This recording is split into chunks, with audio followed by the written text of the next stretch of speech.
আসসালামু আলাইকুম।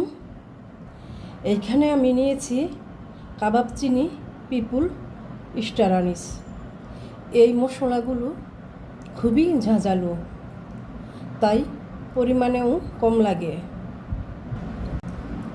এই মশলাগুলো আপনারা সমস্ত রকমের মাংসের রেসিপিতে ইউজ করতে পারেন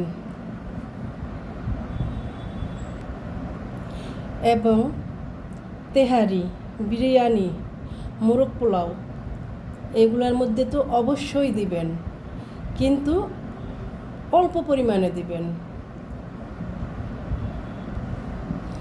1 কেজি গরুর মাংস হোক আর অথবা মুরগির মাংস হোক, হাঁসের মাংস হোক, যে কোনো মাংসের মধ্যেই হোক, এইটুকু পরিমাণে মশলা দিবেন। আমি কিন্তু ভেঙে নিয়েছি। স্টার আনিস এখান থেকে 3টি পাতা, আর এখান থেকে পিপুলের অর্ধেকটা, আর এখানে 5টি কাবাব চিনি। এটুকু হয়েছে 1 কেজি মাংসের জন্য। এখন আপনারা যখন ইউজ করবেন বুঝে শুনে করবেন। এখন আমি এখানে সমস্ত মশলা অ্যাড করে দিলাম। এর সাথে আমি আরও কিছু মশলা অ্যাড করব, আর এখানে আমি কিছু মশলা অ্যাড করেছি।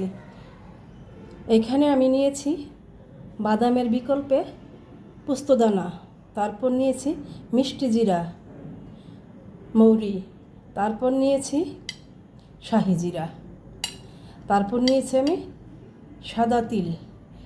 এখন আমি এই সমস্ত উপকরণ একসাথে আগে গ্রাইন্ডারে গুঁড়ো করব, আর এখন আমি সেই সমস্ত মশলা একসাথে গ্রাইন্ডারে গুঁড়ো করে নিয়ে আসছি।